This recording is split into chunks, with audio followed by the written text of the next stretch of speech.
This is my personal favourite. जब आप question paper को पहली बार पढ़ते हैं और आप घर से जी नहा धो के तैयार होके सो के दही मक्खन खा के, ठीक है, और फिर वहाँ पे पहुँचे जब पेपर के अंदर, your brain is absolutely fresh.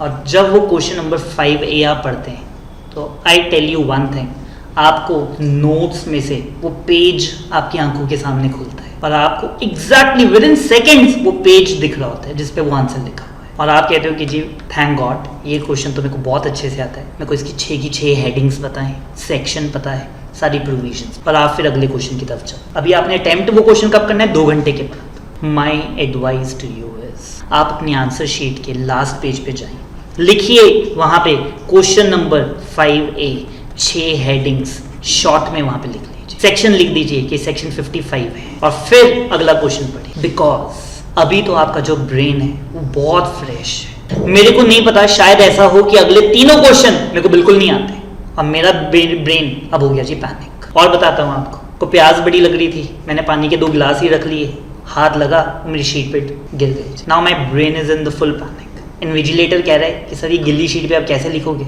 नई शीट ले लो। अब क्या होगा, आधा घंटा खराब हो गया, नई शीट आ रही है, उसका अलग प्रोसेस है, कैसे होगा मेरे को नहीं पता। मेरा कैलकुलेटर नीचे गिर गया, 2 टुकड़े हो गए उसके, मेरे को नहीं पता कि 2 घंटे के बाद सीन क्या होगा। ऐसा भी होता है 2 घंटे के बाद नहीं, मैं उस पर पहुंचा 2.25 घंटे के बाद। पता नहीं पेपर में हम कहाँ खो गए कि अब 15 मिनट रह गए और पेपर अभी पड़ा है 20 नंबर। अब जब इतने पैनिक में हूँ मेरे को पॉइंट्स ही नहीं याद आ रहे, और जहां उसको 5 मिनट लगने थे अब लगने 8 मिनट, क्योंकि याद ही कुछ नहीं आ रहा, क्योंकि पैनिक में। अगर आपने पहले ही ये लिख लिए थे उनके हेडिंग, प्रोविजन, कंक्लूजन लिख दो, केस लॉ है, कंक्लूजन लिख दो यस और no because of section this.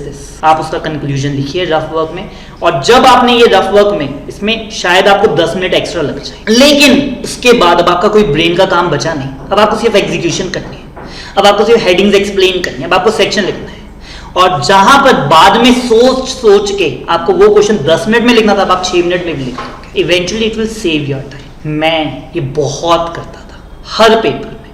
जब पहली बार क्वेश्चन पेपर पढ़ रहा हूं, जो मेरे ब्रेन ने सबसे पहले मेरे को बोला, हमेशा हाई प्रोबेबिलिटी वही सही हो। बाद में आपका ब्रेन बहुत बार कंफ्यूज भी कर देता है, but majority of the cases में जो पहली बार आपको क्लिक हुआ है ना, वही सही आंसर। तो आप जरूर लिखिए जी, अगर आपको सेक्शन नंबर याद आ रहा है, सब सेक्शन याद आ रहा है, आपको हेडिंग्स याद आ रही है, प्लीज उसको नोट डाउन कीजिए। That moments are very important. एक और बात आपको बताता हूं, आपका ब्रेन फर्स्ट टाइम जब रिट्रीव करता है तब वो सबसे ज्यादा अच्छा और सबसे ज्यादा एक्यूरेट रिट्रीव करता है।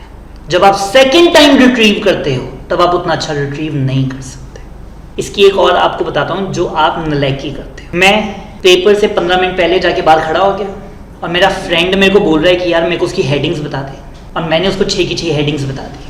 पेपर में वही क्वेश्चन है, अब मेरे को सिर्फ 4 ही याद आ रही है, और मैं सोचे जा रहा हूँ कि अभी तो 6 बताई थी मैंने अपने दोस्त को, और मैं तो देख के बड़ा खुश हुआ था कि यही क्वेश्चन आ गया, और अब मेरे को सिर्फ 4 ही रिट्रीव हो रही है, क्योंकि अब आप उसे फर्स्ट टाइम रिट्रीव नहीं कर रहे, अब आप उसे सेकेंड टाइम कर रहे हैं।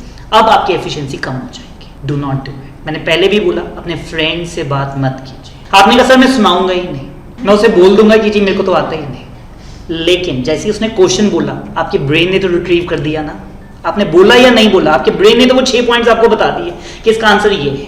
अब आपने बोल के बताया या नहीं बताया, रिट्रीव तो आपने कर लिया। या फिर आप उसका क्वेश्चन सुनो ही ना कि ये पूछ ही क्या था, उसके पूछने से पहले ही बोल दो मेरे को नहीं आता, वो कहेगा हाँ ये बढ़िया है, अभी तो मैंने क्वेश्चन बोला ही नहीं है, पहले ही बोल रहे मेरे को नहीं आता। सो उनसे मत मिलिए। Do not meet your friends before the exam. पहली बार रिट्रीव पेपर के अंदर कीजिए, और लास्ट पेज के ऊपर लिखना पड़ेगा आपको रफ वर्क, और आते आते उसके ऊपर क्रॉस भी लगा के आइए कि ये चेक नहीं करना कुछ भी, ठीक है, ये तो मेरी पर्सनल वर्किंग के लिए था। सो जब आप क्वेश्चन पेपर रीड कर रहे हैं, ऑन द स्पॉट जो भी आपके ब्रेन में heading, section, subsection, provisions, act के नेम्स कुछ भी आ रहे हैं, वो वहां पर जरूर नोट डाउन कीजिए। ये हमने डिस्कस कर लिया जी कि अपने फ्रेंड से एग्जामिनेशन से पहले बात मत करें, और अगर आपको लगता है कि 10 मिनट हैं, so it is the time for the input, not for the output. उस वक्त आपने बताना नहीं। आउटपुट कब? जब एग्जामिनेशन हॉल में बैठे, जब आंसर शीट सामने है और हाथ में पेन है, तब आउटपुट करेंगे, but not for the friends.